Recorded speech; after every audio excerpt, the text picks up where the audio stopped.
Yes, guys, how are we doing? Welcome back to the Talking Sense podcast, episode 6. It's a different one this week. We've got a guest with us. So me and Dan, we've got Andy with us. And the topic of this week's podcast is resilience. Andy, would you like to tell us a little bit about yourself? It's like being at school, isn't it? I know, Everyone stand up and say something about yourself. Like, something like that. Name's Andy from Bolton. I originally started as a personal trainer almost 17 years ago. Makes me feel old as fuck. And then I've been a prep coach since 2011, and at the moment, almost exclusively, the main thing that I do is all around life coaching and, you know, focusing on mindset, mentality and things like that. And coming on podcasts. There you go. That's fine gentlemen like you two. Been in the PT game longer than me. I know, yeah. I know. And then I'm going down the road of life coaching, so... Yeah, so it's a good thing. You know, I've been following yourself for a while. Obviously, we've spoken in the gym and whatnot, but I think Andy's content's, you know, mint, and I've been wanting to talk about this topic for quite a while. It's something that I'm pretty big on, and I know it's something that you're pretty big on. And yeah, you know, the link between studying this and yourself, Andy, I wanted to get you on. So yeah, we're talking about resilience. You know, how to create a resilient mind, all things, you know, to do with that mental toughness, all that kind of thing. So first question first, Andy, what is resilience to you? For me, the easiest way to, I suppose, explain it is, for me, the ability to either endure stress without deviating from the track that you want to be walking on, or if you do deviate, the ability to snap back. Yeah.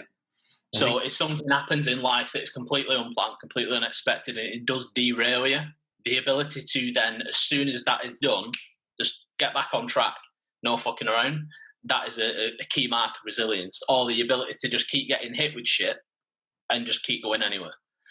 Yeah, I'd agree with that. Yeah, 100%. Yeah, definitely. It is. I think that the main, whenever, well, it's just life in general, and you know, everyone has, just going through life, everyone has their own shit, don't they? You know, everyone, you're not going to meet many people that don't have, or come across shit times, whatever it might be. You know, God knows how many categories of that there is, but how people can deal with that stress and, you know, deal with their emotions and get through them times and, you know, stay strong, I suppose, is a good way of putting it. I think pain in general is something that we all can relate to, isn't it? Like every human, you know, in existence is going to experience pain at some point. And I think what we want to highlight here is, you know, mental toughness and resilience. You know, when it comes to resilience, I think a lot of people fall into a category where they think they're resilient because they're good at avoiding pain. But, you know, to me, that, and to yourself, like you said, that isn't what resilience is. It's being able to embrace it and acknowledge it, you know, process it, and then work from there. You have to, I suppose, in a way, you have to have been through something, don't you, to learn more about how, you know, well, naturally resilient you might be, or you go through experiences that make you more resilient, and you can deal with future things better. It's that's a key element of it. It's the things that you've been through, but it's how you've reacted to the things that you've been through that is going to define whether you're resilient or not, or how quickly you will become resilient once you begin focusing on it. Because you'll get a lot of people that believe that they're resilient or they're strong because they've been through X, Y, and Z. But then 10 years down the line, they're still talking about X, Y, and Z. Yeah. They're still reliving the emotion of it. They're still constantly recirculating the same pain. That's not resilience. No. Like, for me, the resilience comes from experiencing those life traumas, accepting it for what it is at the time, dealing with it, and then moving on. So you leave it where it is. One of the key elements of my coaching is teaching people to release the emotional anchors that they've got in their life and that they've experienced. Because anytime you go through any particular trauma, say it could be the loss of a loved one, you know, a really bad breakup or anything like that, at that point where you experience that intensity of emotion, an anchor's dropped. And most people just never break that chain because they're constantly reliving it. Every time they get into a relationship, they're recycling the pain from the past. Oh, my ex did this to me, but it's 10 fucking years ago. Yeah. Get over it and fucking move on. Like, deal with it. Because it sounds harsh, and I've been through this with a lot of clients who are like, fucking hell, you know, it's not very nice, that. But it is a key element of it, and it is true. Once somebody does something to you, they're responsible for the pain that you feel in that moment and in the brief window following that moment. But beyond that, we are responsible for our pain that we feel from that event, because we are the ones that continue it. We're the ones that continue to think about the memory of it, relive the emotion of it. And that doesn't make you resilient. That stops you from growing as a person. And for me, the resilience is the ability to accept the fact that you are the one that is causing the pain. Yeah. Forgive whoever is responsible for what happened, and then move on. Yeah. That's one key element of it. I think as well, like, you know, like when you were speaking then firstly about when people get into new relationships, or they may be single, but they are, you know, looking for new relationships. But I mean, I've probably done it myself, and I've been in discussions with friends before where they're like, they always refer to that past relationship, or they always bring up memories, and it's like they are holding on to that emotion, and they're not even though they might, well, I don't know if they think they're letting go, but they might let on to others that they are letting go. But you can almost see that because it always comes up in conversation with them, or they always relate to it in some way. They're holding on to it, which means, like, in a relationship sense, is probably identifying that, are you ready to, you know, go into another relationship? Yeah. Or like you said, you need to lift that anchor up, and you need to, you know, come away from it and stop. Like you're saying, actual resilience is being able to detach yourself from it, accept it for what it is, and move forward from there and move on. Yeah, well, you know, like I said, it's the ability to snap back. So it's the ability to get back to the line that you were on before that event happened. So you can't do that if you keep holding on to whatever it is that person did to you, the way that they made you feel, the way that you felt following it, etc. You've got to let go of that, and then, like I said, snap back and get back on track. But one thing that I think a lot of people make a mistake of when they do, if you left the relationship, for example, and I see this a lot on social media, people say you've got to get back to who you were before it happened. You don't, because that's fucking impossible.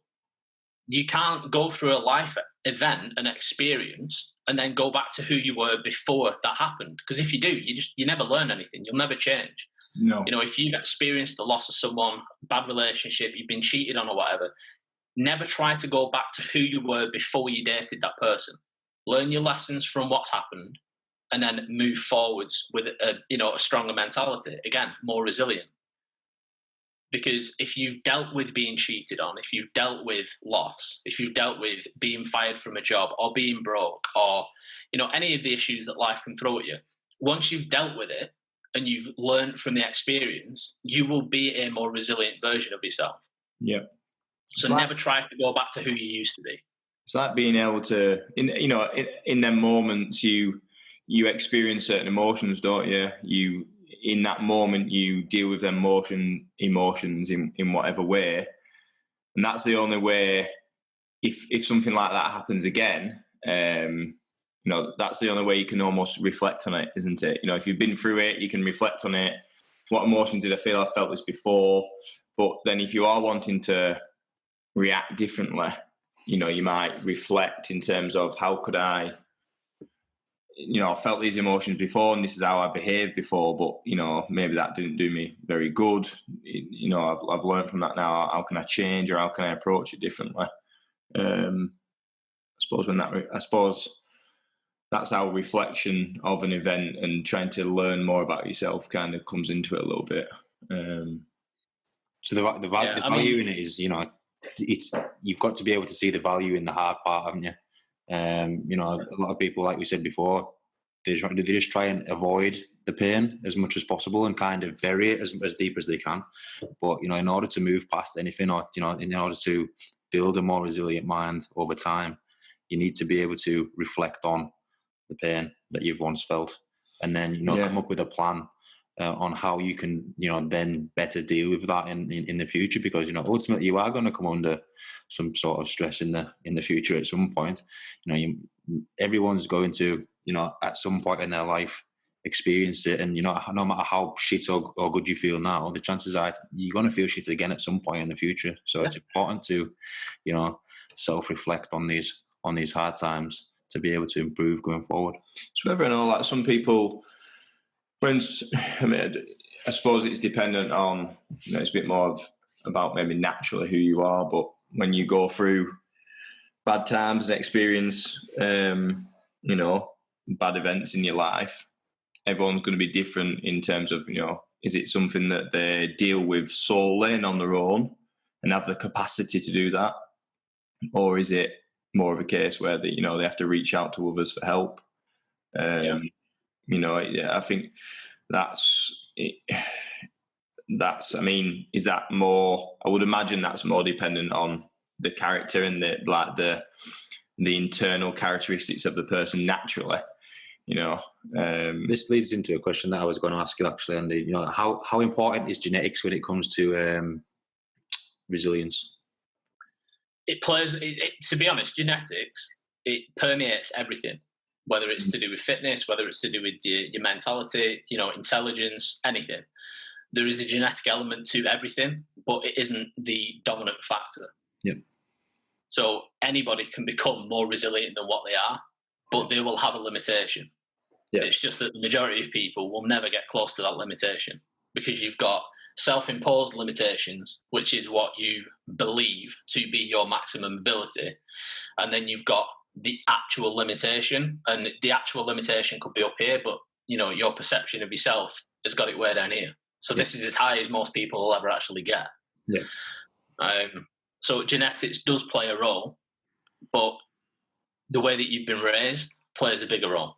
I guess one kind of way to visualize it in your head that I've kind of heard spoken about before is like everyone's capacity, like their brain capacity in this sense when it comes to resilience or ability to deal with stressful situations is like, if you can imagine your mind as a bucket, and like some people's minds, they just have people's buckets are bigger than others. So for example, if I had a better capacity to deal with stress, or I was more resilient than Dan, say, my bucket would be bigger, which obviously it would take longer for that bucket to fill up. Whereas, someone for yourself, if Dan was maybe less resilient or less able to deal with the stressful situations, then his fucking bucket may be the size of this cup.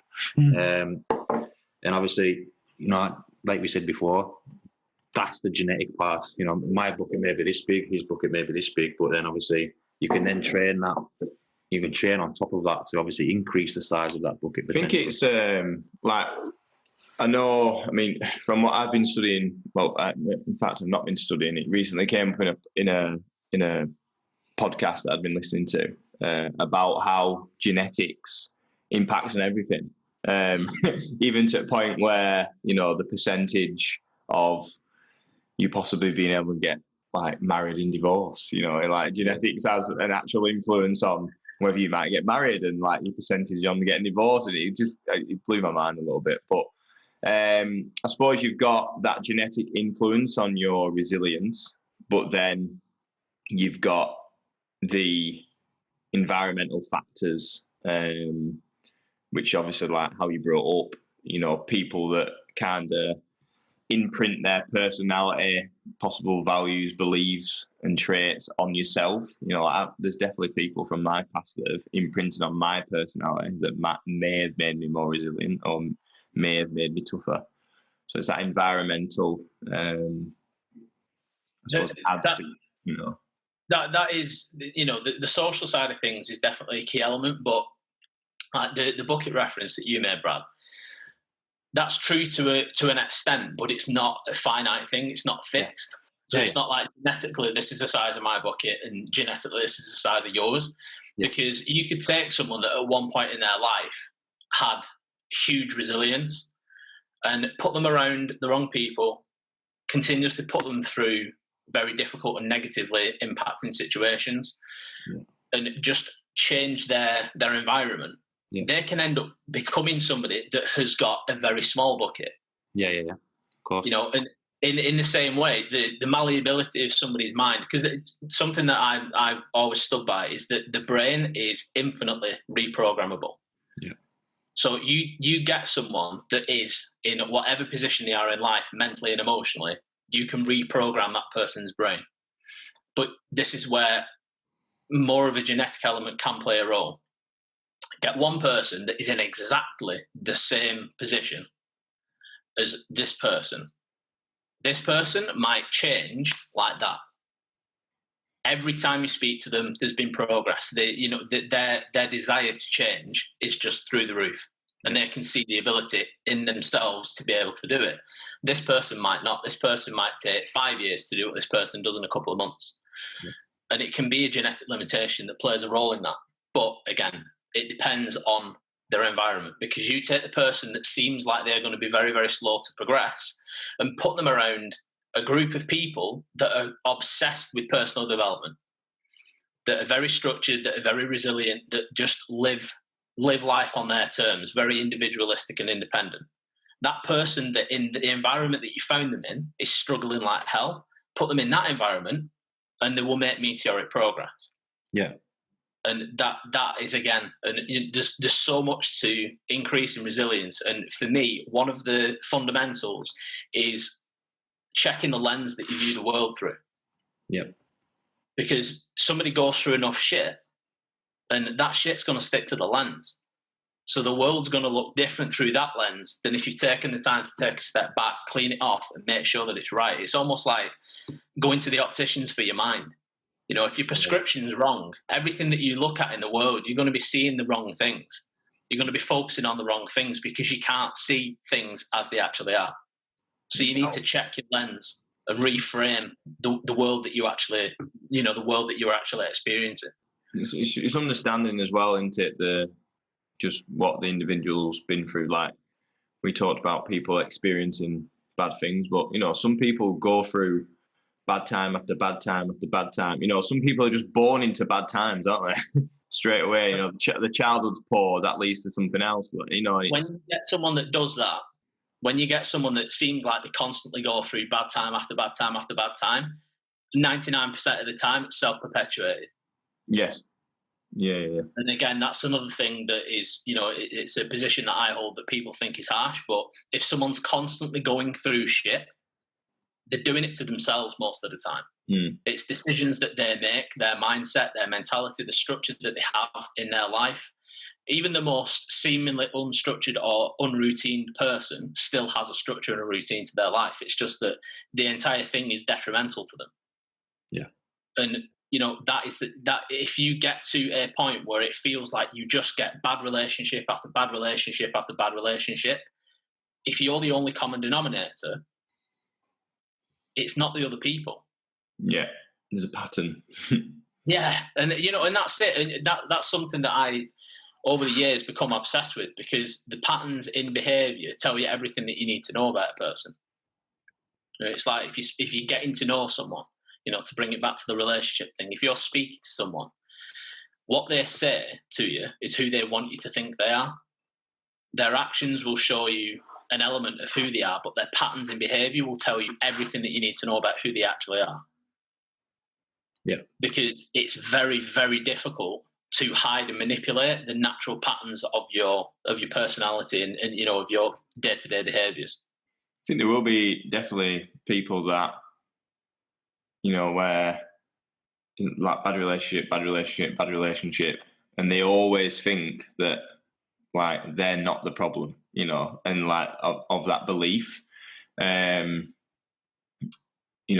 whatever reasons that might be. And I suppose in terms of people, when people need to, because I presume it's important to be self-aware, and obviously that's something you can develop, isn't it?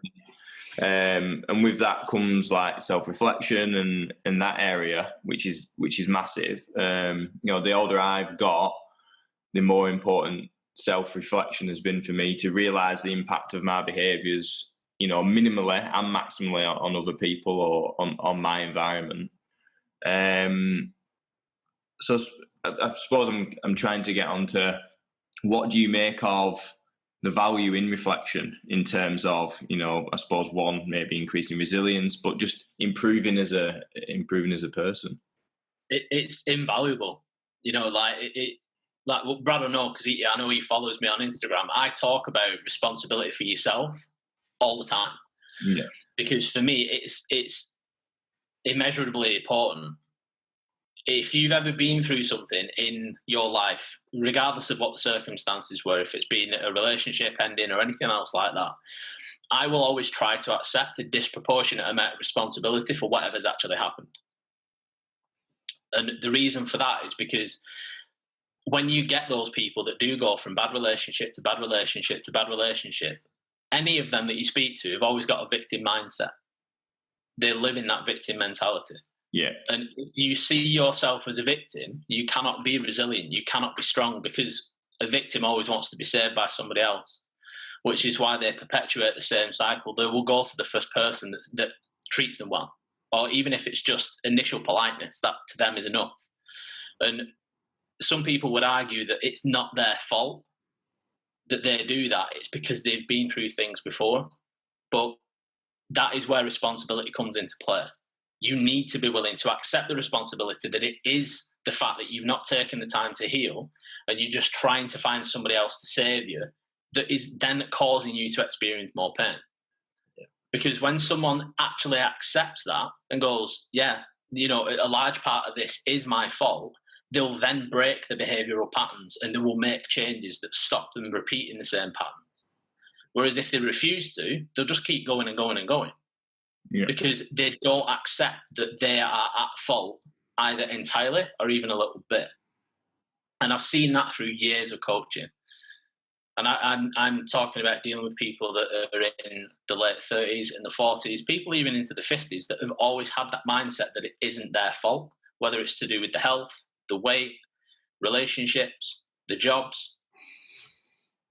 And responsibilities, it's so fundamentally important. So the first building block then is going to be, you're going to have to be emotionally intelligent enough to kind of fucking, just accept the fact that it's you that needs to change, first of all. In anything, just self-acceptance, you're going to have to go through, because everyone, I guess, again, going back to the point that everyone wants to kind of avoid pain. Some people just don't want to accept it, that they are the issue. So when it comes to building a resilient mind in whatever sense it may be, whether it is a relationship, whether it's work, whether it's training, it is the self-acceptance that is the first, hurdle that you have to cross before you can even go anywhere else, really. Is that it's actually technically what you're saying? Yeah, that's 100% an element of it, because, to be self-aware is, it's right there, it's baked into the title, it's to be aware of yourself. So anything that you've been through, there is always a percentage of the responsibility for that eventuality being on you. I used to be married, I'm now divorced. And I've accepted all the responsibility that is mine to own for why that marriage broke down. Yeah. Subsequent relationships that I've been in, even in ones where it hasn't been my fault because they've cheated, I will still remove myself from the emotion of the situation to observe it from an outside perspective, to be like, right, okay, where could I have gone wrong? Like, what have I done? How did I react to that situation or that situation? Was there anything that I could have done better? And even if it wouldn't have changed the end event that broke the relationship, I'm still accepting responsibility for things that could have pushed that person to do what they did. A lot of people would say, yeah, but it's not your fault. I say, that's not the point. No. It's not about blame. Because if you've got a blame mentality where you go through something and you immediately go, it's their fault, they're the fucking knobhead, it's their fault, forever, you will live your life as a child forever. Yeah. Because if a child does something wrong, they don't need to accept responsibility because they're a fucking kid. Your neocortex doesn't fully develop until you're 25. So until you actually hit the age of 25, the analytical, the logical, rational side of your brain isn't fully formed. And the emotional part of your brain, your amygdala, is still the dominant force. I mean, the amygdala is still dominant even when the neocortex is fully developed, but you've got a lot more almost resilience to the impact that the emotional side of your brain wants to have. Children don't have that. And right now we've got a society full of adults that want that leeway, that want to be treated with kid gloves all the time, that don't want to accept responsibility, that constantly want to blame. It's not my fault I'm fat. It's that fast food restaurants are open 24 hours a day. Yeah. Well, so are gyms. Yeah. You know, you don't see anybody walking around going, I didn't want to be a fucking bodybuilder. It's because fucking Pure Gym's open 24 hours a day. I'm constantly grinding. It's such a massive. It's like, I know we spoke before about when you start speaking about things like this, it is a can of worms, and when you start talking about emotional intelligence and self-awareness and self-reflection, and they're obviously all interlinked. I think it's quite interesting to, you know, I'm quite self-aware and evaluate myself. You know, when I was 20, when I was 25, what's changed now, and if anything, I'm a lot more aware of how do I naturally react to things, and how do I naturally, you know, what things do I naturally do that might be positive or negative, and I'm a lot more aware of them things now, and it's extremely difficult to come away from them behaviours when they are your natural behaviours. And I think it takes growth in self-awareness, practicing self-awareness and reflection to be able to start making dents into, and obviously I'm focusing on negative behaviours here, but to start making it, you know, it might not be complete improvements, but start making dents into trying to, you know, being aware that behaviour is coming on, you know, and feeling it, and this is where I need to change it, you know, just react a bit differently, do something a bit different. But I think it takes time, and it's gradual as well, I think, when you're trying to do it, from my experiences. What you just said then is a perfect example of, in a moment, the analytical side of your brain, the neocortex, working to overcome the emotional side. Yes. Now, that is where people that are 20 and younger especially struggle, because that is, you know, it's like having somebody on the door. That isn't there. It's just emotion. Yeah, emotion. Yeah. You know, and as you do get older, you get the ability to recognise an emotional reaction to something that doesn't need to occur. Yeah. And then you can take a step back and be like, right, let's have a look at the situation overall. What have they done? What have they said? What do I want to say right now? What's my immediate reaction? What's my reactionary impulse? As I say, like, you know, you get that where you just want to fucking go straight away. Yeah. It's like when I was younger, I was fucking awful. Like, my aggression was, it was unbelievable. There was no gate on it. You know, if I was out on a night out and somebody said the wrong thing or did the wrong thing, that was it. Hands were flying straight away. There was no talking. But that's just because that was the way I am. Whereas now, that depth of aggression is still fully a part of me, but I've got control of it now. Yeah. I don't need, it isn't just going to fly out because I've got control of it. I'll assess the situation and see what would actually be best. My reactionary impulses are very, very low, which is why when I start a diet, I don't cheat, because that, again, is a reactionary impulse. And one thing that a lot of people that aren't self-aware or refuse to accept responsibility for themselves will do is sit with an emotion. They will have an emotion and then react to it as an impulse. And then that becomes their habit. So you'll get some people be sat watching TV and they'll get this little twinge of an emotion of, oh, I really want some crisps, or I'm feeling a bit hungry, or whatever it is. They might have seen something on social media, something's been said in the program they're watching. It could be a song that's come on in the program that they're watching that triggers a memory from a past experience, a partner, or whatever. They get a little bit of a sad panda about it, and then they're in the fucking cupboard. And there's no gate on it. Whereas if when I'm dieting, I still get cravings because I'm a human. But when I get it, I'll, instead of just getting up and going to the cupboard, getting whatever I want and eating it quick before any kind of other thought can come in, I'll sit with it. And I'll be like, right, you know, if I still want it in 15 minutes, I can still go and get it. If I still want it in half an hour, I can still go and get it. But why do I want it? Yeah. Why am I feeling the way that I'm feeling right now? How do I want to react to this feeling? What's the impulse that I've got? Right. I want to go and eat something because it tastes good. because I can't have it, whatever the situation is. But every time you give into a reactionary impulse, you become weaker and less resilient. Yeah. Because if you've not even got resilience against your own emotional impulses, how the fuck are you going to be resilient to the other shit that life can throw at you? I had this conversation. It was with my girlfriend actually, but you know, it's like you're saying. Every time that you allow yourself to do something that you know you shouldn't do, you're almost allowing you're teaching yourself subconsciously that that's okay. Yeah. You know, so it's like one step at a time. You have to be like, you have to sit back and think, no, I shouldn't do that. And then eventually, like you say, you pick up the habit of saying no rather than saying yes. Yeah. Do you know what I mean? It's like the habit of feeling sorry for yourself. Yeah. It's just fucking bullshit. That I slap that out of my clients as quickly as I fucking can. All that waking up in the morning and staying in bed feeling sorry for yourself or crying into your pillow. It's just like, right, brilliant. If you want to fucking cry, fine. Get up and get dressed first. do something productive first. Yeah. Because nothing comes from feeling sorry for yourself. Nothing beneficial. All that does is create an environment, internal and usually an external environment, that perpetuates the negative emotions that you're feeling. It's like when somebody initially gets the heart broken. You'll get some people that will do that. Everything just falls to pieces. They stop cleaning the house ends up an absolute shit tip. They stop looking after themselves. They're not showering as much. Anything that would be part of their usual routine just completely breaks down. And they feel worse for it. Whereas if you keep your living environment as clean and as tidy as possible, still eat as you should do. Don't starve yourself. Don't overfeed.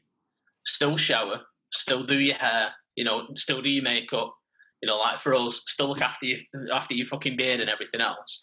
Because those little steps of self-care, and in those moments, that's what is genuine self-care. That's what's going to help you get beyond it. Yeah, it's not good if you're trying to. Well, I'm trying to link it here, but if you're not taking care of yourself, how can you expect to battle further things? I suppose. Yeah. I sent a voice note to my friend Scott the other day because we were talking about all sorts of different things. I posted it on my story. I said to him, you'll get people that will constantly put other people first and think that they're doing the best thing for everybody by putting that other person first. Yeah. And you can only care for and love other people to the capacity that you care for and love yourself. So what is at the moment your absolute best that you can do for other people might actually only be 10 or 20% of what you could potentially do for other people if you put yourself first. Yeah. Yeah. Like, people will let themselves go mentally, emotionally, physically, and use the fact that they're looking after other people as the justification for doing that. Where the reality is, if they constantly put themselves first and looked after themselves physically from both an aesthetics perspective and from a health and fitness perspective, looked after themselves mentally, looked after themselves emotionally, they would be that much better of a person that they could care for all of those same people and others to a much higher standard. Yeah. Yeah, that is really interesting that you just said that, because I just think if people, it's easy. I mean, I suppose it depends on your character, but it's very easy to make. I suppose it's very easy to make selfish decisions as well. But I suppose it's dependent on your character. But some people are very unselfish a lot of the time.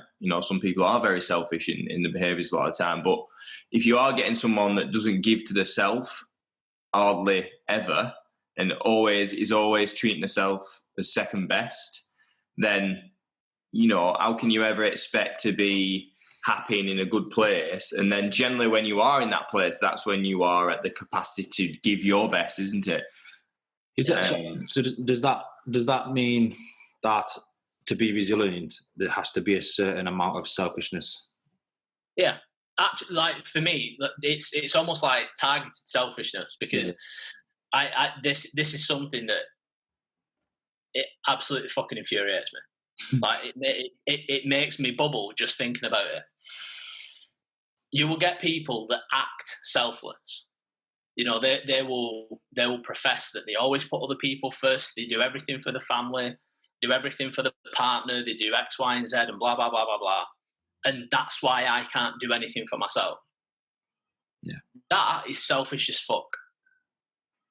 And the reason why I say that is because you get parents that say, I can't look after myself and do the things that are good for me because of my kids. I can't do what's best for me because I need to look after my kids, because I need to do that for my mum, because I need to do that for that person. It's just like, that's not selfless. That's as selfish as it comes, because you're then burdening those other people with the fact that you don't look after yourself because of them. Yeah, yeah. Which is not People say that now. Which is not fuck off. Yeah. Yeah, it's just bullshit. You're justifying not doing the necessary and using other people as the scapegoat for it. And even worse, when people use the kids as a scapegoat, I can't do that because I've got kids. Like, you fucking made them.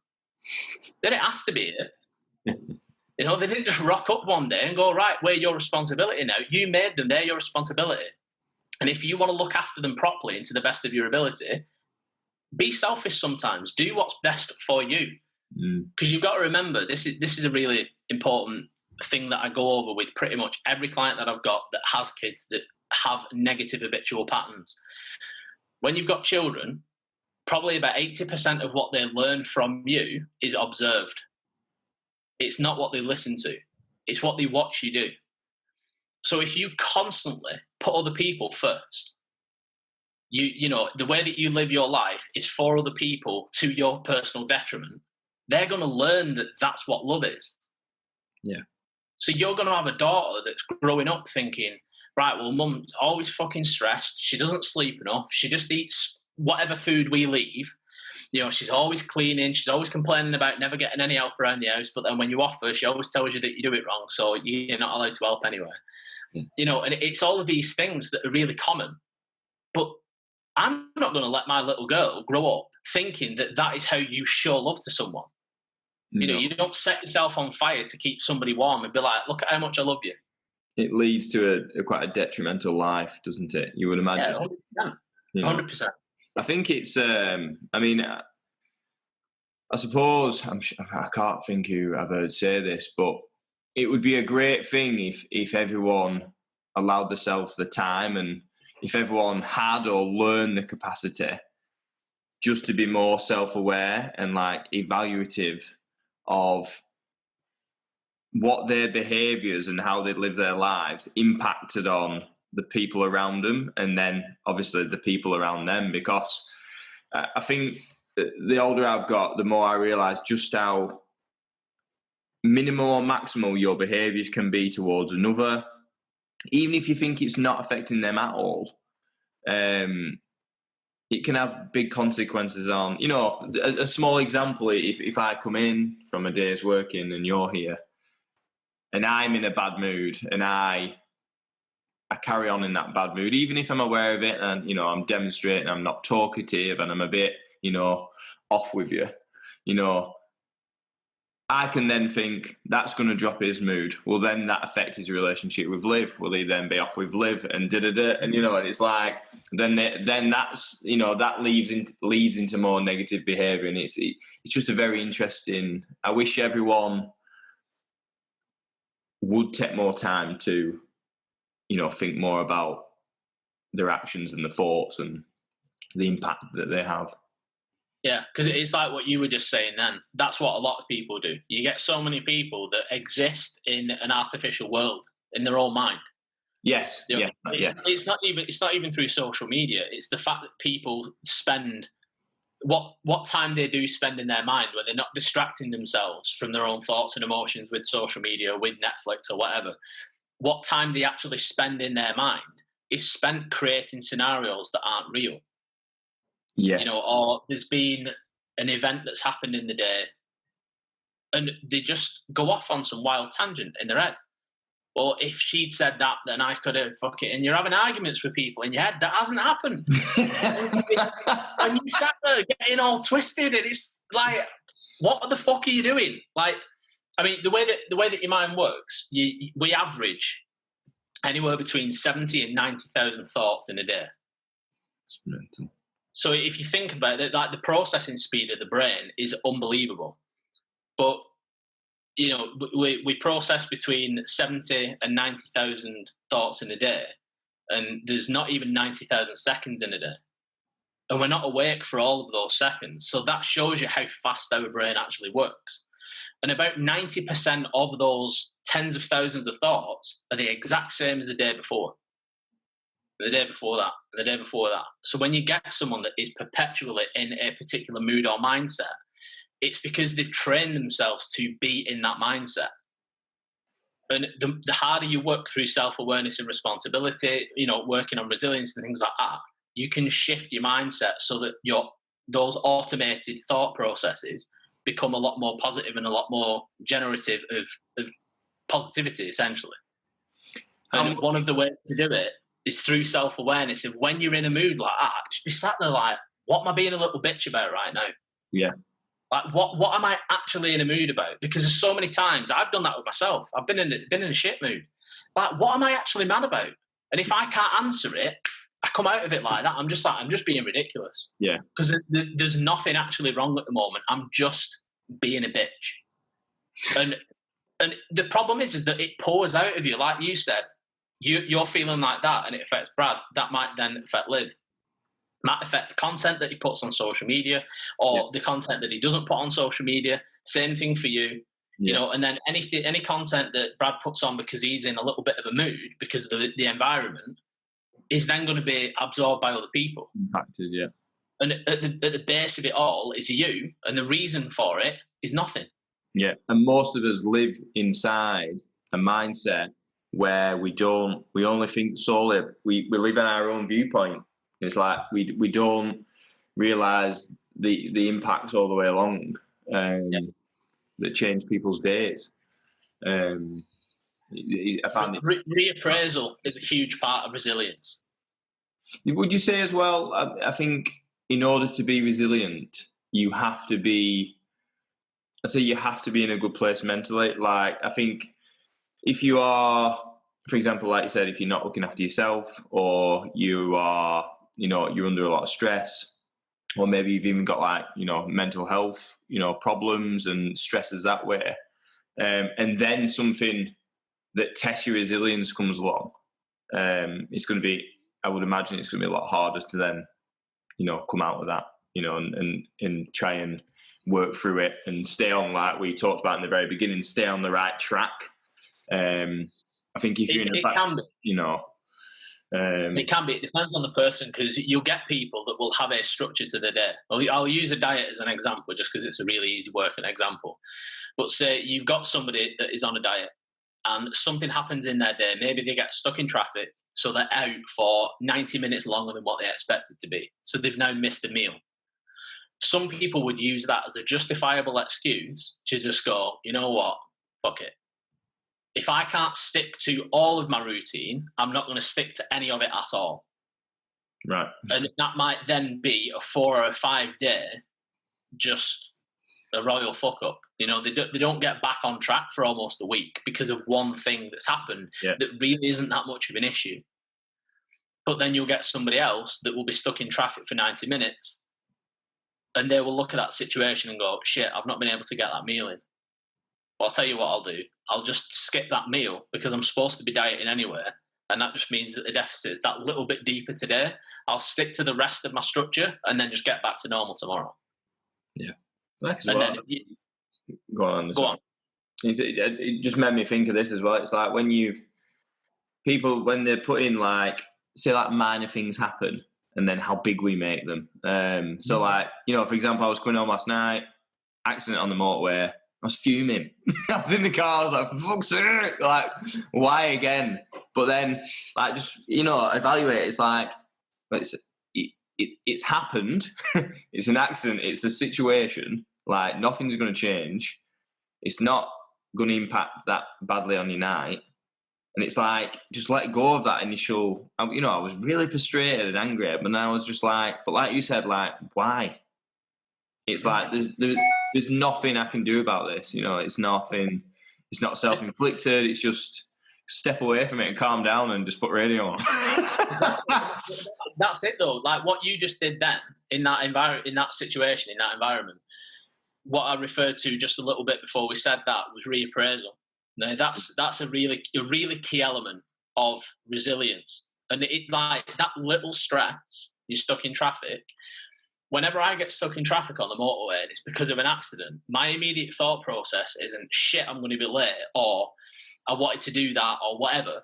Even if I'm sat there and I need a piss, I'm not going to be sat there fucking screwing because I'm now in traffic. My immediate thought is to reframe this seemingly negative situation for me and think, I hope nobody's died. Yes. Yeah. Because me being stuck in traffic and being a little bit late, somebody losing a family member.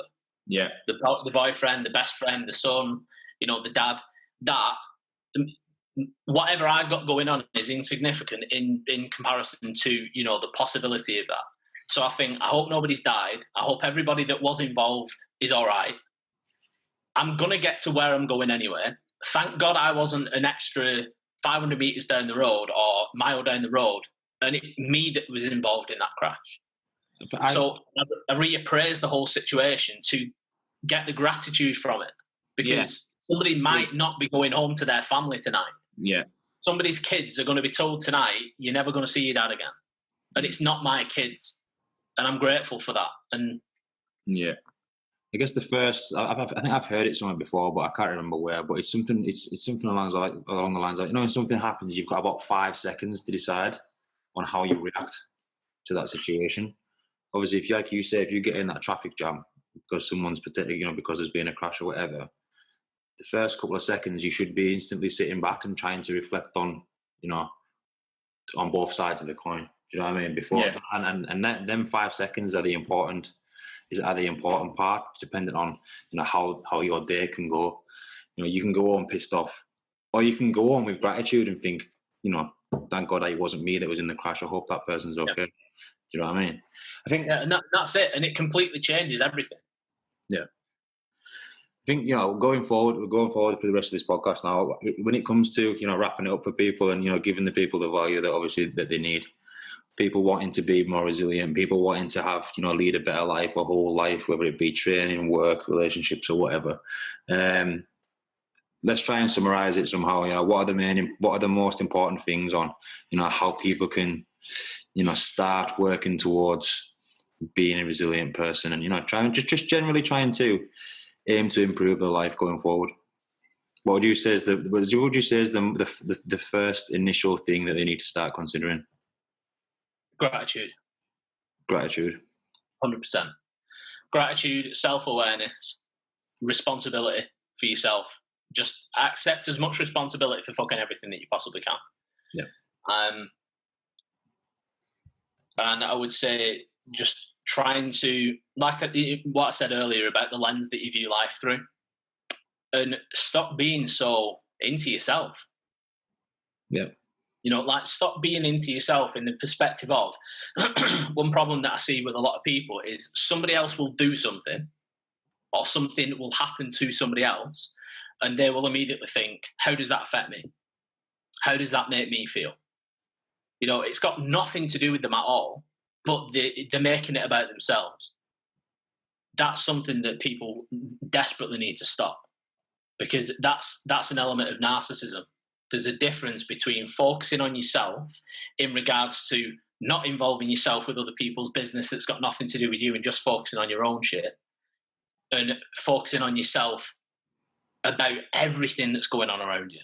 Oh, that person's in a mood. That's probably because of me. They don't like me. That's called interpretation bias, where you will have a naturally negative assumption or interpretation of any kind of ambiguous situation. So somebody's in a little bit of a mood around me.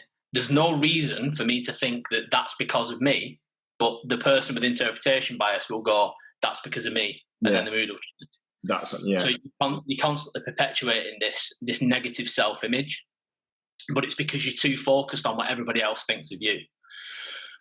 I think the self-awareness reflection element that we touched on is massive. I'd always encourage people to, just actively do that. Even if a situation occurs where you maybe not happy with your behaviour or happy with how something's panned out, still reflect on it afterwards and try and understand why, try and understand the emotions you were feeling at the time. Try and, reflect on maybe what you would try and change about your behaviours and how that would have a better outcome. But I think just practicing self-awareness can be a great thing for improving you as a person, helping, improving your environment and the people you're around, understanding yourself more, which is obviously crucial. But then linking it again to resilience, I suppose resilience is, we described it as, trying to keep yourself on track through the shit that can come at you. I suppose it's like trying to if you're on a path towards Earth and you're like an asteroid and you're trying to pelt off all these things that are trying to come at you and trying to maybe block your path towards getting to Earth, in a very depressing way of looking at it, ending of the world. But if you are more self-aware, you might be understanding yourself better, and how can you better deal with the situation you're in. And a key element of that self-awareness, one thing that I'm very aware of is all of the negative character traits that I've got, as well as all the positives. And one of the advantages that comes from being completely aware and accepting of the fact that you do have negative character traits is that if somebody tries to use that against you, if you've not accepted it and you try to reject it, that stimulus will be perceived by you as a stress. You'll worry about it, you'll overthink, you'll try to defend yourself, you get all het up, and it causes stress. So one of the key elements of resilience is working out different ways to reduce the stress that you experience anyway. Yeah. There's two sides of it. One is reducing stress that you don't need to experience. And the other side of increasing resilience is selectively choosing to experience stress that you don't need to. So at cold water training, things like that, you don't need to get up in the morning and put the shower on cold, but if you choose to do that, you're going to increase your resilience because it's selective. Whereas if somebody says something that isn't very nice about you, you are still in control of how you react to that. But it's more of a negative thing that you don't need to, because I know for a fact I can be arrogant. I can be rude. I've been cruel before in the past, and I'll no doubt be cruel at other points in the future. As I said earlier, I can be really, really aggressive. But I know all of those things. I know those are key elements of my character, and I'm all right with it. Like, I still have control over those things because I accept that they are part of me. I'm also very kind. I'm compassionate. I'm empathetic. And I accept all the good and all the bad. And that is a very, very strong point, a pillar of self-awareness. So if there is something that is within you that you deem to be negative, or other people would deem to be negative, it doesn't mean that you need to get rid of it. No. It probably just means that you need to accept it, because you can only control and change that which you've accepted as being real. Yeah. Whether it's something in the external world or something in the internal world. Those as well, you made me think as well there when you were saying, when you had mentioned before about allowing yourself to experience, see the good side of a bad situation, like the gratitude, and like the example of the traffic with the, well, I hope no one's hurt, and thank God that's not me, and thank God that's, not my family. I suppose in terms of resilience, being able to, in them moments, in them bad times, be, what's the word, comparing of worse experiences as, that could possibly occur. And also being aware that, you're not on your own, you're not always on your own. When something bad generally happens to you, sometimes I think, I can say this on the air, but when I was younger, I had bad experiences with mental health, and my first thoughts were, why me? why fucking me? Like, what have I done to deserve this? Da, da, da, da. And now I'm older, it's like, it wasn't just me. You know, so many people will be going through this. And I think I got a bit of a shared relief in, you know, I'm not on my own with this. And it's not a fact of the world has singled me out for you to go through that. You are going to go through this shit. And this is your path now. Yeah. Right. That victim mindset, like I mentioned before. And it serves nobody. You know, instead of saying, why me, any situation or event that you're going through or you've been through, even if it's something that you went through years and years and years ago, but still upsets you and still bothers you, you've not stared at it for long enough to take the lessons from it. So instead of saying, why me, just be like, what can I learn from this? Yeah. Yeah. Because as soon as you learn the lesson from whatever it is that you've been through, whether it was your fault or somebody else's, like say if you've done something and you've made a mistake, you know, I always say that a mistake stops being a mistake and becomes a lesson once you learn from it. And if you stop seeing that event as a mistake that you've made, all the guilt or the shame, you know, the self-deprecation that you hold on to because of that mistake that you've made, once you've learned from it and you feel that you've become a better person because of that experience, all that guilt and shame goes away. Yes. So the negatives that come from that experience stops impacting you, whether it's a relationship or anything. But one thing that I always try to get clients to do is to stop being shit about their exes, regardless of what that person's done to them. Yes. You know, it's like someone that I was with recently, it was very short and intense. It was fucking amazing, but it was short and intense. And then the aftermath of that emotionally was awful. But if she comes up in conversation now, there's no, she's a fucking dickhead, she's this, that, and the other, and blah, blah. I'll speak fondly and favourably of her. Mm. And like, if I think back to that time and, you know, the things that we did and the experiences and stuff like that, it's, you know, it's still a source of happiness. There's no anger, there's no hate, I'm not mad, you know, there's no bitterness. So that person now has absolutely no impact on my life at all, other than the positives that I take from it. There's a quote that links nicely into this, and it's, you know, basically that the world or the universe isn't out to spite you, but it isn't out to join up the dots either. You know, it's like you've got to take the ownership. You've got to, you know, nothing that happens to you isn't your fault, but you know, at the same time, you've got to actively put yourself in situations where, you know, you can grow from them or whatever. Yeah, that's I say that so frequently. The situation that you're in right now, so for anybody listening, there might be a situation that you're in right now that isn't your fault. You know, somebody else has put you in the situation that you're in. It's not your fault, but it's still your responsibility. Yeah. At the end of the day, it's your life. You know, I referenced this in a previous podcast that I recorded with somebody else, but it's just relevant. This particular client had divorced, the whole 9 yards, but it was like 8 years after the fact, and she was still holding this torch of anger and resentment for her ex-husband for the situation that she was in life now. And I was the first person that just actually took the time to say to her, the situation that you're in right now is because of you, not him. Yeah. Because when it initially happened and they broke up, and the reason why they did exit, it was his fault. But it stops being that other person's fault after a relatively short period of time, because you've just got to get your shit together. Yeah. The person that is at fault isn't going to come back into your life to fix it. You've got to fix it yourself. And when you do, you become more resilient.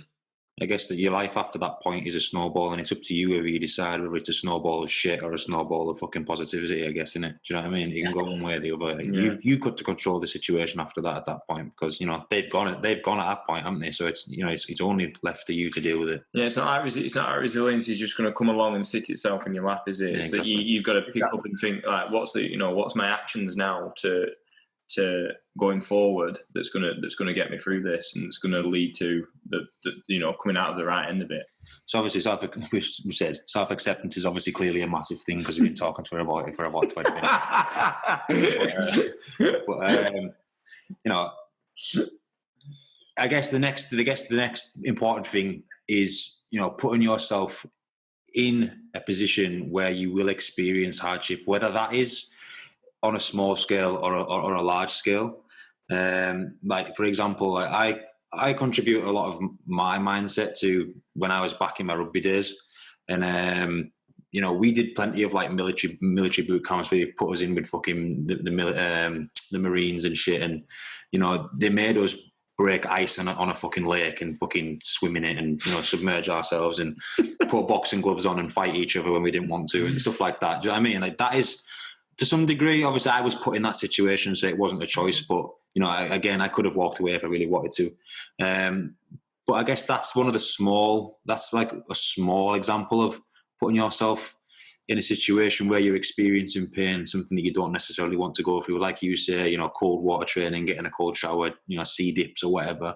Yeah. You know, they obviously have a big part to play, but then at the same time, on a larger scale, you know, for example, if a death occurred in your family or something like that, you know, you have to learn to experience that through choice and accept the pain and understand it, and then go back to the self-reflection and then build from there, I guess. So, you know, putting yourself in a position of pain and experiencing it purposefully is definitely going to be one way to help build your resilience. Yeah, 100%. Yeah, because I'd say a really easy way to give examples of both sides: a selected pain or discomfort, a stress, to increase resilience, and you know, one that isn't chosen.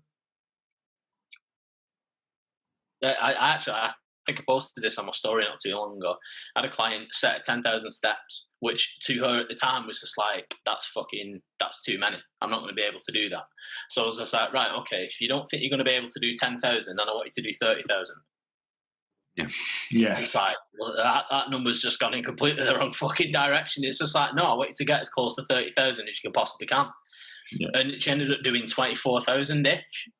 So the initial 10,000 was like impossible, and then all of a sudden, as soon as the bar had been set so much higher, she smashed 10,000 like it was absolutely nothing. And all that did was, within the first week, prove to her that what she thought was possible, what she thought was impossible, was entirely possible, times almost 2.5.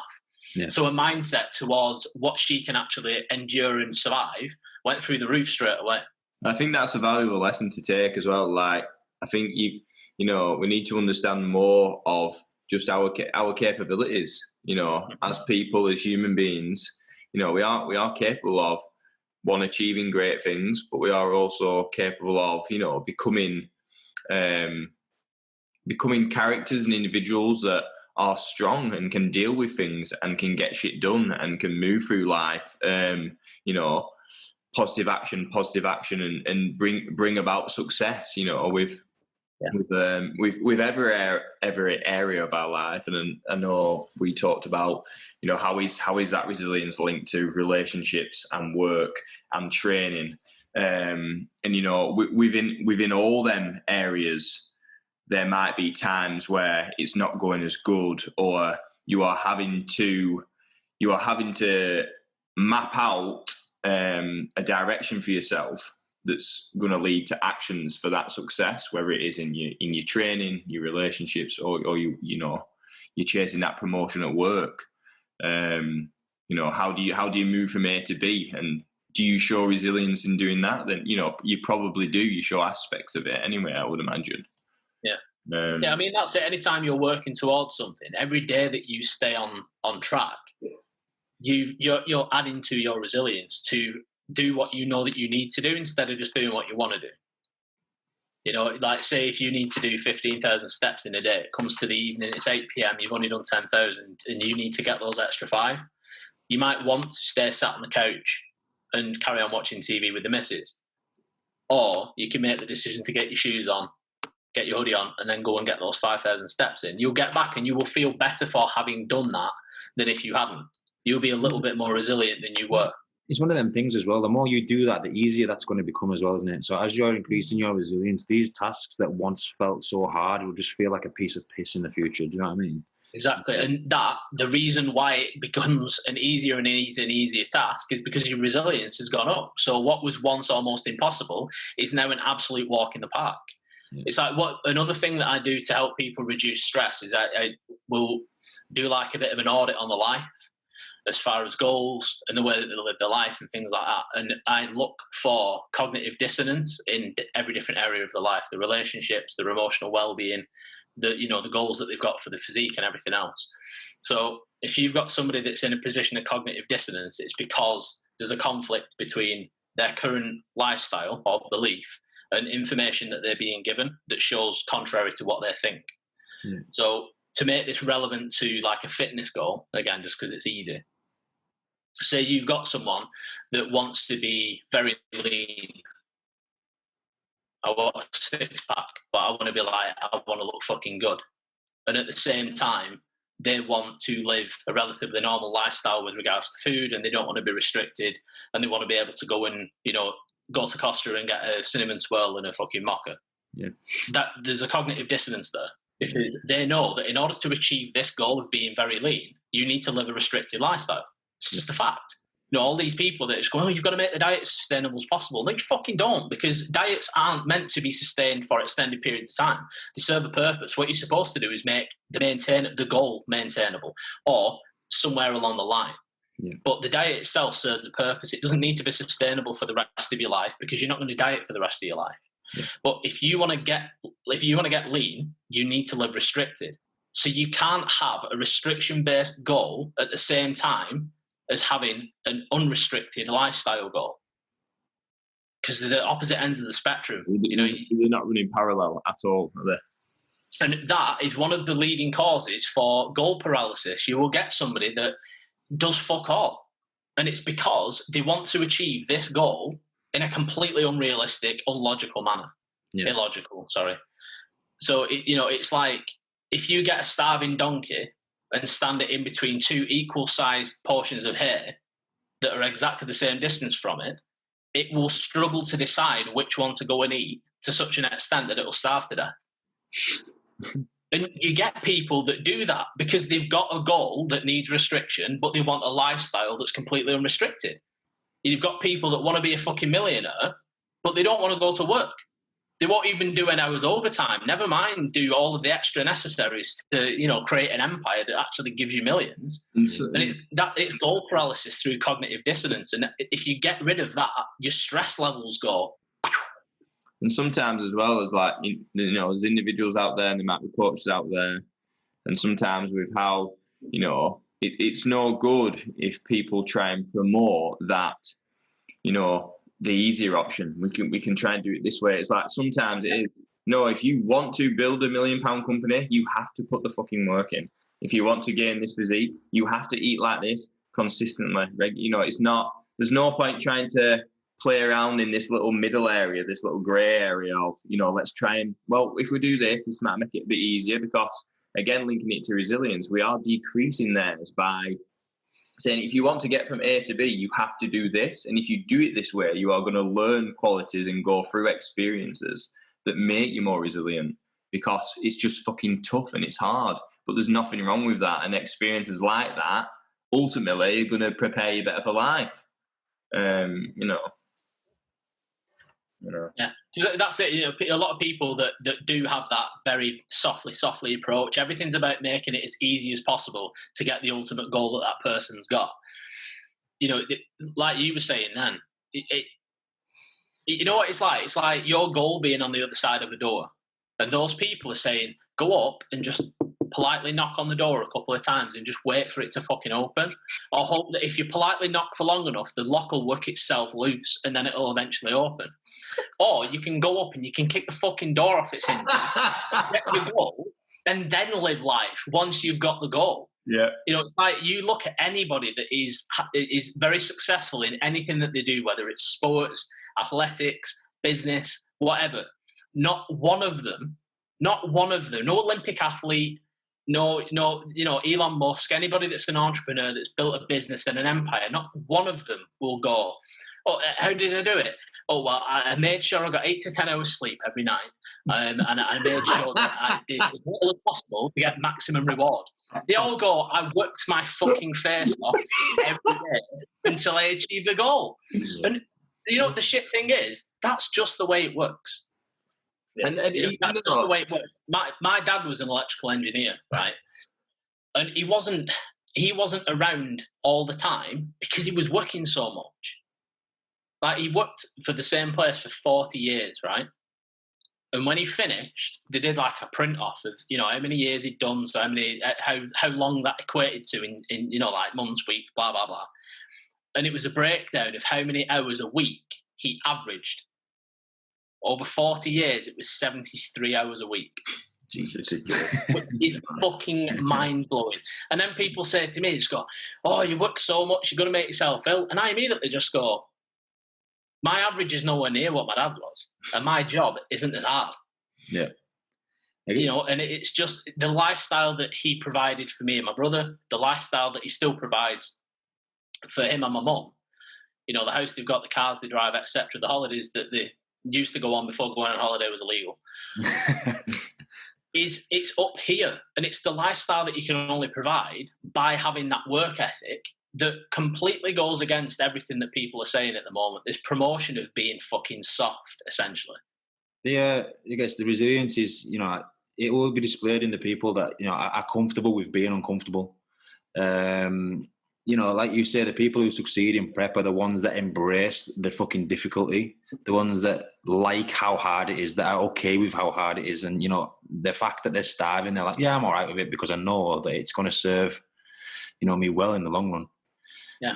You know, that's where the resilience lies. As well, like, it's, I think if we incorporate things into our life that are challenging, or, for example, when you gave the example of the lady with the steps, you know, I'm not going to do 10, do 30 then, and she ended up doing 24,000. It's like, if we incorporated more things in our life like this, and we did them regular, then it becomes, all of a sudden, it becomes the norm. It becomes like what you naturally do. It doesn't become something challenging anymore. It's just, this is how I live, and this is the person I've, you know, developed into, and this is what I do. And I think if you find yourself doing things on a daily basis, yearly basis, that becomes the norm for you, and they are high standard things. So it's, you know, it might be doing more than 10,000 steps. It might be, you know, all these productive things that you could do in a day, but that becomes the norm. The reality of life, in terms of where to be successful in life or to be all right in life, might actually end up being lower than that. The line is lower. So then, actually just getting through life and doing well, and it's probably going to be easier, a lot easier, because you've set the bar. Yeah. You know, I've made myself become a fucking really good human. So now life is a lot fucking simpler because I've developed myself this way, and I'm more resilient, and I'm more... It's like most people suffer in life, not because, like, this is a quote from one of my favourite motivational speakers, Les Brown. Like, he's just a fucking mint guy to listen to. I absolutely love him. But he said this years and years and years ago when he was on stage, and he said, people suffer in life, it's not because they set the bar low, because they set the bar too high and they miss. It's because they set the bar too low and they hit every single time. Yes. Yeah. If you set standards that are here in any area of your life, you'll hit that standard all the time. But it doesn't mean that life's going to be good. It's like relationships.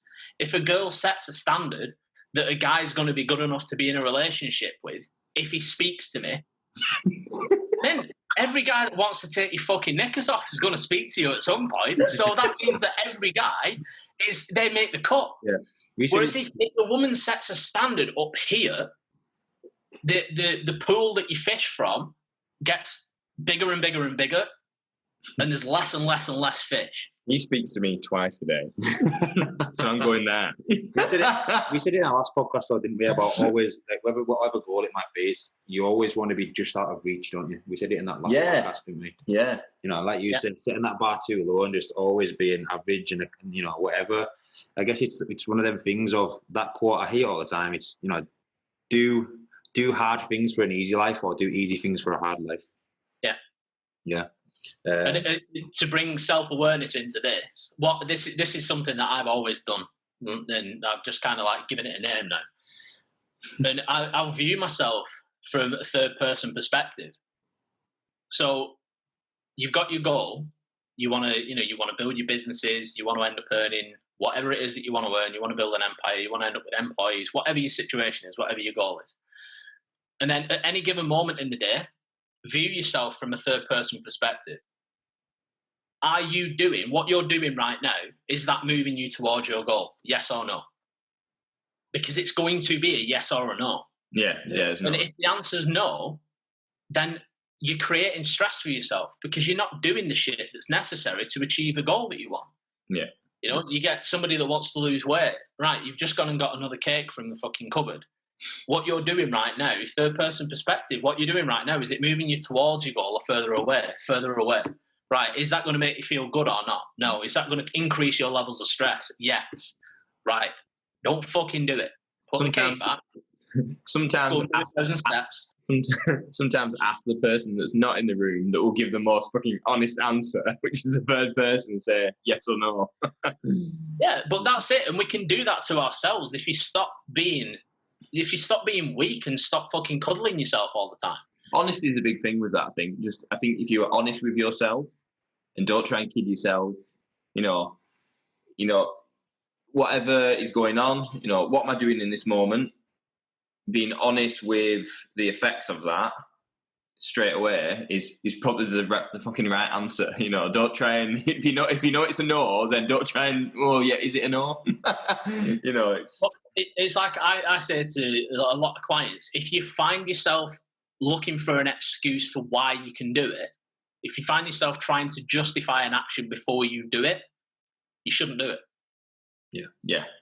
Because if you're like, oh, I really want that food, I really want that cake or that drink or whatever it is, I really want to just order a Domino's. And then you immediately go into, well, I've had a really stressful day and I missed that meal and the kids have stressed me out and blah, blah, blah. So yeah, I deserve a pizza. Yeah. It's just a layered bullshit on top of the, no, don't have it, it's going to fuck you up. Yeah, that's it. And this weak mentality to achieving goals, it's born from entitlement because like now more than ever, people they're so fucking entitled. Like they deserve the earth for nothing. Yeah. I deserve the lifestyle that I want without doing any of the work or suffering any of the hardship that's needed to get to it. Too soft. Yeah. Creating a society that's too soft. Last thing I would say that we need to probably cover before we wrap it up is the importance of your environment. Either or one of the two ways, I guess. I don't know, I've said it a couple of times on the other podcasts, but you can either put yourself in a positive environment or remove yourself from a negative environment. But either way, cleaning up your environment and, being selfish with what's in your circle or what's in your bubble will obviously, positively benefit, your what's the word? The outcome of your life. Yeah. Trajectory of your life, the whole thing. It controls everything, doesn't it? And the people around you are massively impactful on you, aren't they? I think that's when it comes to, again, when I speak to people about motivation and stuff like that, they always seem to like kind of be grabbing and grasping for like, external things rather than focusing on like the internal things first. The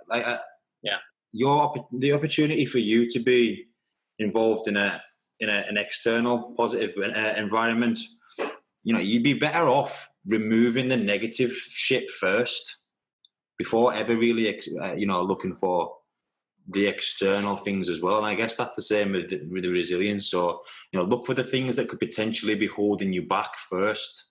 What you've just said, Brad, is absolutely fucking on point. Like completely, because it's like the perpetual positivity is every bit as toxic to someone as being negative all the time. Mm. Because you get someone that right now is in a very negative lifestyle, a very negative automated mindset where they will look for the negative in anything. And you get someone that's like, oh, you need to be positive, you need to think about this, you need to think about this, and they're trying to force this automatic negative mindset to go positive straight away. Yeah. Like, imagine what would happen if your car was going in reverse and you were doing 30 miles an hour in reverse and you just suddenly just went, fuck off, drive, to go forward. Yeah. Your gearbox would be all over the fucking road, wouldn't it? Because you need to stop the car before you can start going forwards. So like you said, removing the negativity should be the first priority before you start to push for positivity. Suppose as well. Go on. Sorry, Andy. Carry on. No. Go on. If you take an individual, so say we relate this to training, or say you take someone with a negative mindset and negative thought process that's quite it's constant. For that person to start switching it again, is it something they have to? And I suppose this is a bit of a question to you. Is it something where they have to almost like sort themselves out and start to develop themselves to be more positive before possibly putting themselves in a positive environment with other people that are positive and are doing positive actions? Because throwing a negative individual into a bunch of positive individuals could start pulling the positive individuals. I would imagine. That kind of comes back to what I was saying before when we were talking about the genetics of a situation. Right. We'll get one person that could be put in that environment, being surrounded by positive, hardworking, successful people, and thrive within weeks. Yeah. And you'll get somebody else, and they would remain negative for an extended period of time. Eventually, they would still start to come around. Because we're such social creatures, you can't spend a lot of time with the same group of people without adopting character traits from them. Yeah. It just can't be done. That's why a lot of people that are in relationships with a narcissist, after they come out of the relationship, they worry that they are a narcissist, because some of the toxic traits from that person, you still absorb them. Yeah. So you get someone that is very negative and surround them with positive people. Initially, again, due to cognitive dissonance, that's going to create a massive amount of stress for them, because the belief systems and the value systems of everybody that they're now surrounded with are in direct conflict with their own. You get someone that's victim mindset, blames everybody else, very low responsibility and self-awareness, and surround them with people that are the exact opposite, very independent, very responsible for everything that they do. It's going to be uncomfortable. And over time, they will adapt. Yeah. But as you said, would it be better for somebody to work on themselves before they start integrating into that kind of environment? For some, it would be. But for some people that I would, it's literally as simple as, like, you get somebody that's depressed, and it's not uncommon for people that feel that way, or someone that's suffering a sadness. Sadness and depression are two things that people speak of as if they're synonyms, and they're not. They're not the same thing at all. So let's say if you are very sad, say you've broken up with someone, you're heartbroken and you're really sad, or you've lost somebody from your life. You keep, like I said before, keep up with everything. Keep your house clean. You're going to be sad anyway, so at least be sad in a nice environment. At the end of the day, you're going to feel better, because you react. We are reactionary creatures in a large proportion of our lives. So if your environment's shit, your kitchen's a shit tip, you get to the point where if you want to eat something, you need to wash the plate in the sink before you can use it, because all of your pots and plates and cutlery and everything's all dirty all the time because you're not looking after yourself, you're not cleaning. If you do decide to go for a shower, you're now using a wet towel because you've not even taken the time to put it back in the airing cupboard or dry it over the radiator. Every time you go to get in bed, it's a mess. The same sheets have been on for weeks and weeks on end. So your bed isn't even clean anymore. You're stepping over shit all the time because there's clothes here and there, there's a towel, your shoes are... That's a shit environment to be in. And you gain a very small element of success simply by cleaning it. It feels good. It's an accomplishment. It did look like a shit tip, and it now doesn't. You get a sense of pride from that. Yeah. So, even regardless of how low you feel, keep on top of the things that are most directly impacted for you. Yeah. And how you feel in that moment. When I'm listening to you, I just keep picturing it in my head as just, if you're in a bit of a shit environment, when I'm picturing it, all I can see is just imagining trying to run in cement. Trying to get somewhere, fucking shit grabbing at your feet. Do you know what I mean? Yeah. That's what I'm picturing in my head. That's a really good analogy for it. And what I mentioned before about emotional anchors. Yeah. Somebody that's trying to get ahead in life, trying to live a happier life, find real love and stuff like that, trying to do that with all of your emotional anchors from the past still attached to you, it's not going to work. Yeah. The whole point of an anchor is to stop the shit. Yeah. Yeah. And if you're anchored 10 years in the past, 15 years in the past, shit that happened in your childhood, you're only going to be able to go so far, because every emotional anchor holds that bit of your personality, your character, there. Yeah. So it won't change. So if you've suffered a deep trauma in a relationship and you've never dealt with it, that is your mindset, your mentality with regards to relationships, with how love is supposed to be perceived.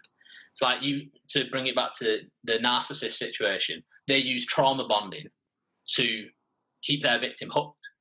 So they'll be very nice for a brief period, and then they'll be fucking awful. And the victim, the person that's with the narcissist, experiences pain for an extended period of time, but then when the narcissist is nice to them again and is loving towards them, it's like, it's like having an orgasm after fucking 12 months. Yeah. It'd feel like it just feel like the best one in the world, wouldn't it? And they get that all the time. The normal is perceived as far better, isn't it? Yeah, but it's not only that. The pain that you experience waiting to feel that affection becomes love. Right. So you then take that person that's been with a narcissist who hasn't dealt with the pain from it and put them in someone with a nice guy who actually shows love and affection as it should be shown. And the person that was the victim of the narcissist won't perceive how they act as love. That isn't what love is in their mind. That's why you get it at the breakup. Yeah. You're too nice. They can't articulate why they don't vibe, but that's the reason for it. It's mad. It's mad. It is mad. It's mad. This is why I'm so obsessed with psychology. Absolutely obsessed. I love it.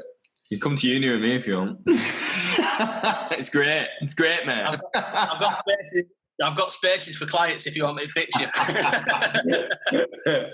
Right. To wrap this up, so we've got obviously resilience. First things first, you've got to consider self-reflection, self-evaluation, self-acceptance. Yeah. Accepting accepting responsibility for everything that happens, whether it's your fault or not. And then, actively seeking, to improve whatever situation you might be in. Yeah. Remove unnecessary stress and implement selected stress. Yeah. The second one would be, what was the second one we covered? Remind me. We covered a lot of things. I can't help with that. Putting yourself either purposefully in a situation where you could experience pain in order to make it more normal, or actively accepting the larger scale pain, like life experiences like death or whatever in your life, and going back to the self-reflection and allowing it to happen and aiming to control it and steer it in a positive direction as well. And then obviously all the environmental factors. Yeah, that is like a third summarising point when you were talking about the bar in life. Where you're setting it, where are you setting it within every area of your life, relationships, work, physical training, whatever it is. Where are you setting that bar, and is it consistently set at quite a low standard where you're always expecting to achieve more, but then your bar is it's not there. So can you put that bar even higher than what you want to achieve, and then you're more likely to get it and grasp it. For a lot of people, that fixes 90% of the problems that they've got in life. Raise your standards. Raise your standards. In everything. Raise your standards for your relationship. Raise your standards for your own physical fitness. Raise your standards for how you're going to keep your house. Raise your standards for how hard you're going to work at work. Because there's loads of people that want more from life. They'll drive to and from work and they'll see a nice car and go, oh, fuck, I'd love that. And then they'll get to work and they'll do just enough to make sure they don't get fired. It's very rare we do behaviours that are of a high standard and then we don't end up in a conclusion that is of a good standard. It will. Right. If you set that standard high and then force yourself to live up to it, eventually, like we said before, it becomes the habit. It becomes the normal, and it becomes easier over time. But the problem is that for most people, that have that mindset, again, that have a little bit more of a natural or a genetic, predisposition to it, they never allow it to become normal, because they'll set the bar here, and then when you reach it, you push the bar higher again, and then you're working to reach, and then as you start to get close, you push it higher again and again and again and again. So the most successful people, more often than not, are the ones that live with the most discomfort. But it's all selected. It's all chosen discomfort. Yeah. Whereas when you've got someone that's got a very, even a very below average lifestyle, they've not got enough money, they don't live in the house that they want, the house that they don't want to live in hasn't got furniture in it that they do want because they can't afford what they want, they don't drive a car they want, they don't look the way that they want to, they don't live the way that they want to, the bank balance doesn't look the fucking way they want to. But then they just continue to live in that discomfort because they will avoid setting higher standards.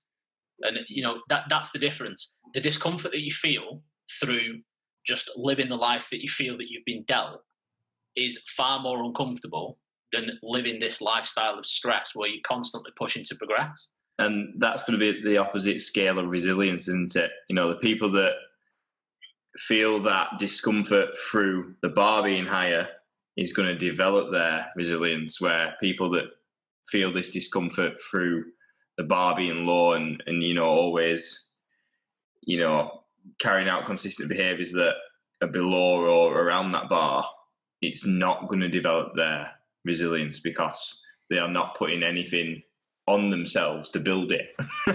Yeah. Because it's like the rule of 1%. If your rule of 1% is to improve by 1% each time, over a period of time, your graph goes like that. It'll curve and then it peaks and it fucking skyrockets. Whereas if you're on that bottom rung, if you've got that very low level and you constantly decrease by 1%, it's like that. So the deviation's so little when you're in a negative, but when you're in a positive, it peaks and it goes through the roof. Yeah. And like a perfect example, look at the way that the rich accrue wealth. Look at the graph. It never goes like that. It's never linear. It's always like this. It'll be slow, and then it'll start to go up, and then they'll hit a point, and it just starts to compound, and they just go, boink, and all of a sudden they're fucking billionaires. Yeah. But that's the thing, and then you'll get people that will live a mediocre life for their entire life, and they deviate from the line by that much. Yeah. They're miserable their entire life because people love to go, oh, money doesn't make you happy. Society, now that it's being fucking poor, what's your point? Because I'm not being funny. When I was a financial advisor, I used to specialise in debt. I've been in people's houses that don't have any fucking money. They were not happy. No. It's like Wolf of Wall Street, one of my favourite lines, because it is so true. There is no nobility in poverty. There's nothing noble about it. No. You'll see these memes that pop up on Instagram, and it's just the fucking dumbest thing in the world. You'll see someone that's got this beautiful mansion. It'll be like a 10-bedroom mansion with a fucking 5-car garage, a swimming pool, and then next to it is a little mud hut. And then below both of them is the same grade. And they say, it's you end up in the same place. It's just like... yeah. What's your point? The person that lives in a mud hut has done nothing with their entire life. The person that's got that mansion probably owns a business that provides for maybe 100 fucking families or more. It's life isn't about the hole that you end up in. It's about what you do whilst you're alive. They skipped out the entire bit of they had no heating, slept on the floor their entire life, and lived off whatever they could fucking salvage in terms of food. People are like, oh, you might have a nice car, but it doesn't mean you're a nice person. Yeah, but they're also not breaking into people's houses to steal the fucking TV to pay for shit either. So, you know what I mean? Oh, God, get that off. Oh, that was interesting. Right. We'll wrap it up, I think. Are we done? How long have we been on? A long time. While if someone's got a 2-hour work journey, then they are covered right now. Brad, I told you it won't be an hour. They're going to have to spread it over a couple of days, aren't they? Right, mate. I appreciate your time. For having me on. No problem at all. Guys, episode 6 of Talking Sense podcast with Dan, Andy. We appreciate you joining in. Thank you. Please join in next week. All right? Peace. Nice to meet you, man. Take care.